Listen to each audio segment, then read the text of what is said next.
जय जगन्नाथ फ्रेंड्स। ओम श्री गणेशाय नमः।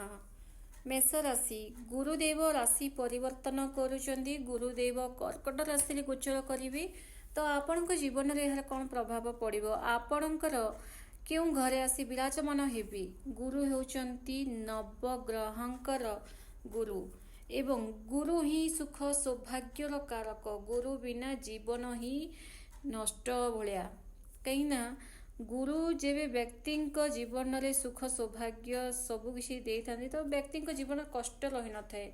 गुरु बिना सबकि अधूरा थाए फ्रेंड्स। सेटा शिक्षा गुरु हंतु कि निज राशिफल गुरु हंतु ना कहीं।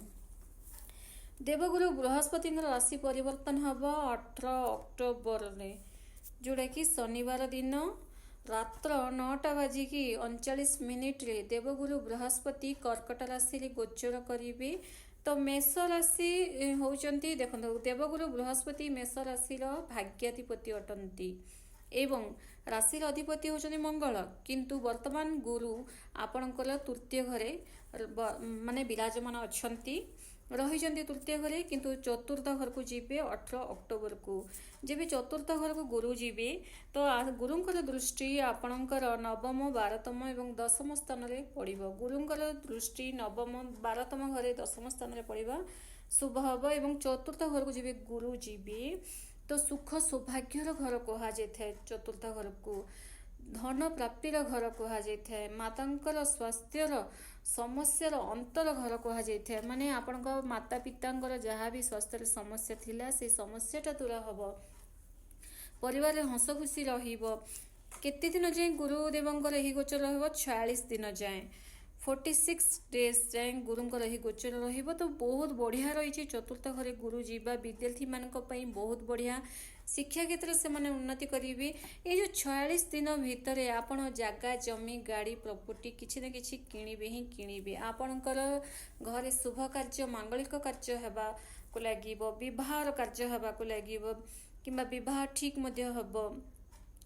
जदि आपणकर माने ए जाय विवाह नहीं तो निश्चित भाव में यही 46 दिन भितर आपणकर भाग्य मध्य चमकिबा को लागिबो। गोटे भल जगार प्रस्ताव आसीबो एवं गाड़ी मध्य किणवे जगह जमी मध्य किणवाटा किणवे ही किणवे। किंतु खर्च मध्य रही फ्रेंड्स। मेष राशि खर्च निज उपरे ही खर्च करेंगे। निजर एंजॉयमेंट ही खर्च करेंगे। निजर बुलाबुली ही आप खर्च करेंगे। तो गुरुंकर यही जो गोचर रही चतुर्थ घरे आपण को बहुत सारा खुशी आणुची फ्रेंड्स। सुख सौभाग्य परिपूर्ण करेंगे। 46 दिन जो मनकर चाकरी नहीं निश्चित भाव में चेष्टा करूँ सरकारी चाकरी चेष्टा करूँ। मेष राशि वाला देखिए प्राय मेष राशि वाले सरकारी चाकरी ही करी एवं सेना क्षेत्र में प्राय अधिक था। तो निश्चित भाव में चेष्टा करूँ ये जो 46 दिन माने हाथ छड़ा करूँ ना कारण आपण गोटे सुवर्ण सुजोग अटे फ्रेंड्स। यही सुवर्ण सुजोग हाथ छड़ा टोटाली करूँ ना। गुरु जब आपणकर चतुर्थ घर को आसबे आपण चेहरा गोटे अलग प्रकार रौनक आपण ऊर्जावान देखा साहस आपणकर बढ़ जो काम भी मुझे करी एमती आपण भीतर गोटे एनर्जी आसो एवं आपण करेंगे। जदि आप मेष राशि बिजनेस कर तो बिजनेस व्यापार में उन्नति देखा पाइबे। घर निर्माण काम आपणकर आरंभ हब माने सबु काम आपण भाग्यटा बलवान रहिबो। कारण गुरु होउछन्ती आपण भाग्याधिपति एवं चतुर्थ घरे परिवार घरे रहिबा गुरु माने पूरा कर्कट राशि भल स्थिति रोचंती गुरुदेव एवं आपणकर चतुर्थ घर रहिबा माने केन्द्र रे रहिबा गुरु आपण को चारिआडू धनर मार्ग फिटेबे। आपण को खाली बसेबा को देबे नहीं। किंतु इयाडे शनि 7.5 चली भूली जातु किसी समय जाए 46 दिन जाए भूली जातु कि शनि 7.5 चलती। कारण गुरु जब फल शुभ फल दे था शनि ए किसी करि नहीं। कारण गुरु चतुर्थ घरे आसवा माने आपण को आकस्मिक धनर लाभ रही फ्रेंड्स। जो संपत्ति आपण एत सारा आपण जीवन सारा जो खटुचंती किसी घर बनवाई जो खटुचंती निश्चित भाव में 46 दिन भितर आपणकर सब इच्छाटा पूरण हम। समाज रे आपण गोटे बढ़िया मान सम्मान मिलिबो। लोके आपण कथाटा को मानिबे ही मानिबे। माने आपण आज लेखिकी रखंतु आपण भाग्य रे बड़ चेंजेस रही जोटा कि आपण भविष्य उज्जवलमय हम।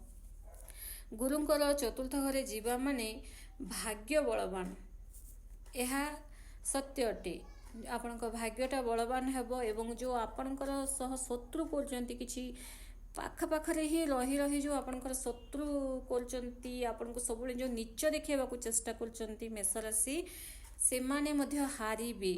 ଗୁରୁଙ୍କର ଏହି ଗୋଚର ଆପଣଙ୍କୁ ଶତ୍ରୁଠାରୁ ମଧ୍ୟ ବିଜୟ ପ୍ରାପ୍ତି କରାଇବ। ଗୁରୁଙ୍କର ଏହି ଗୋଚର ଆପଣଙ୍କର ସବୁ କାମରେ ଆପଣଙ୍କୁ ସଫଳତା ମିଳିବ। ଗୁରୁଙ୍କର ଏହି ଗୋଚର ଆପଣଙ୍କର ସବୁ ଇଚ୍ଛା ପୂରଣ ହେବ। ବିଦ୍ୟାର୍ଥୀମାନେ ଯଦି ଆପଣ ଉଚ୍ଚଶିକ୍ଷା ପ୍ରାପ୍ତି କରିବା ପାଇଁ ବିଦେଶ ଯିବାକୁ ଚାହୁଁଛନ୍ତି ତ ନିଶ୍ଚିତ ଭାବରେ ଚେଷ୍ଟା କରନ୍ତୁ, ଆପଣଙ୍କୁ ଶୁଭ ଫଳ ଆପଣ ପାଇବେ। 12ତମ ଘରେ ଗୁରୁଙ୍କର ଦୃଷ୍ଟି ପଡ଼ିବା ଏବଂ 10ମ ଘରେ ମଧ୍ୟ ଗୁରୁଙ୍କର ଦୃଷ୍ଟି ପଡ଼ିବା ବିଜନେସ୍ ବେପାର ମାମଲାରେ ବହୁତ ବଢ଼ିଆ ରହିଛି। ଏବଂ 12ତମ ଘରେ ଗୁରୁଙ୍କର ଦୃଷ୍ଟି ପଡ଼ିବା ମାନେ ଯେଉଁମାନେ ଅଲରେଡ଼ି ବିଦେଶରେ ରହିଛନ୍ତି ତାଙ୍କ ପାଇଁ ମଧ୍ୟ ବହୁତ ବଢ଼ିଆ ରହିଛି। କିଛି ଟ୍ରାଭେଲର ଯୋଗ ମଧ୍ୟ ରହିଛି। ଟ୍ରାଭେଲ କରିବେ ବହୁତ ସାରା 46 ଦିନ ଭିତରେ ଏମିତି ଟ୍ରାଭେଲ କରିବେ ନିଜର ମଜା ମସ୍ତି ଏନ୍ଜୟମେଣ୍ଟର ଟ୍ରାଭେଲ ନିଜ ଉପରେ ହିଁ ଟଙ୍କା ପଇସା ଖର୍ଚ୍ଚ କରିବେ।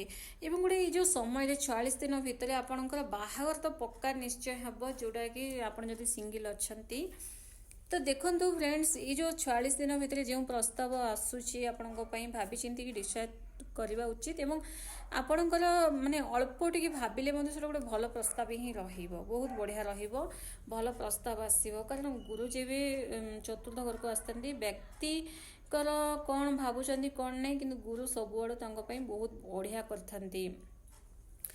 ଗୁରୁଙ୍କର ମାନେ 18 ତାରିଖ ଅକ୍ଟୋବରରେ 18 ତାରିଖରେ ଯେବେ ଗୋଚର ହେବା ଏବଂ ଶନିବାର ଦିନ ଇଆଡ଼େ ଶନିଦେବଙ୍କର ନେଗେଟିଭ୍ ପ୍ରଭାବ ମଧ୍ୟ ଆପଣଙ୍କ ଉପରେ 46 ଦିନ ଭିତରେ କିଛି ବି ପଡ଼ିବ ନାହିଁ।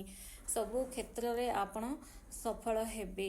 ମାନେ ଆପଣଙ୍କୁ ଏଇ ଯେଉଁ ଗୁରୁଙ୍କର ଗୋଚର ପ୍ରଥମେ ତ ଶୁଭ କାର୍ଯ୍ୟ କରାଇବ, ବିଜନେସ୍ ବେପାରରେ ଉନ୍ନତି କରାଇବ, ତାପରେ ଆପଣଙ୍କର ମାନେ ଆର୍ଥିକ ସମସ୍ୟା ଯାହା ବି ଥିଲା ତାହା ଦୂର ହେବ, ବ୍ୟାଙ୍କ ବାଲାନ୍ସ ଆପଣଙ୍କର ବଢ଼ିବ, ଗୋଟେ ଭଲ ଆପଣଙ୍କର ପର୍ସନାଲିଟି ମଧ୍ୟ ରହିବ, ଯେଉଁଟାକି ଆପଣ ମାନେ ଏତେ ଦିନରୁ ଯେଉଁ ଦୁଃଖ ପାଉଥିଲେ ନା ଫ୍ରେଣ୍ଡସ୍, ସେ ଦୁଃଖ ଗୁଡ଼ାକ ଆପଣଙ୍କର ଦୂର ହେବ। ସବୁ କ୍ଷେତ୍ରରୁ ଆପଣ ଜୟଯୁକ୍ତ ହେବେ, ମାନ ସମ୍ମାନ ବଢ଼ିବା ସହ ଆପଣଙ୍କର ସବୁ କାମ ମଧ୍ୟ ବନିବାକୁ ଲାଗିବ। ଏଇ ଯେଉଁ ସମୟ ଆପଣଙ୍କର ପାଇଁ ସୁନାର ସମୟ, କରିଚାଲନ୍ତୁ ଯାହା କରିବାର ଅଛି ଆପଣଙ୍କର ଭବିଷ୍ୟତ ପାଇଁ। ଶନିଙ୍କର ପ୍ରଭାବ ଯେହେତୁ ଚାଲିଛି ଆପଣ ହନୁମାନ ଚାଳିଶା ପ୍ରତ୍ୟେକ ଦିନ ପାଠ କରନ୍ତୁ। ଗୁରୁଙ୍କ ପାଇଁ କୌଣସି ଉପାୟ ଆବଶ୍ୟକ ନାହିଁ। ଆପଣଙ୍କ ପାଇଁ ଗୁରୁ ସଠିକ୍ ସ୍ଥାନରେ ରହିଛନ୍ତି, ଆପଣଙ୍କୁ ଶୁଭ ଫଳ ହିଁ ପ୍ରଦାନ କରୁଛନ୍ତି। ଗୁରୁଙ୍କର ଦୃଷ୍ଟି ମଧ୍ୟ ଆପଣଙ୍କୁ ଶୁଭ ଫଳ ପ୍ରଦାନ କରୁଛି। ହନୁମାନ ଚାଳିଶା ପ୍ରତ୍ୟେକ ଦିନ ପାଠ କରନ୍ତୁ। ଆପଣଙ୍କର ଯଦି ସମ୍ଭବ 100 ଲେଖା ମଧ୍ୟ ମଙ୍ଗଳବାର ଶନିବାର ଦିନ ପାଠ କରନ୍ତୁ ଏବଂ ଓସ୍ତ ଗଛରେ ପୂଜା କରନ୍ତୁ। ଦେଖିବେ ଶନି ଦେବଙ୍କର ନେଗେଟିଭ୍ ପ୍ରଭାବ ପଡ଼ିବ ନାହିଁ 46 ଦିନ ଭିତରେ।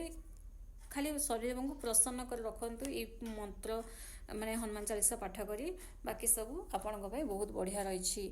मेष राशि जदि आप आम ओडिया सुख संसार चैनल को नुआ आइछन्ते चैनल को सब्सक्राइब करंतु। वीडियो जदि आपको पसंद आसते गोटे लाइक सह कमेंट्स रे श्रद्धार सह जय जगन्नाथ लिखंतु। धन्यवाद।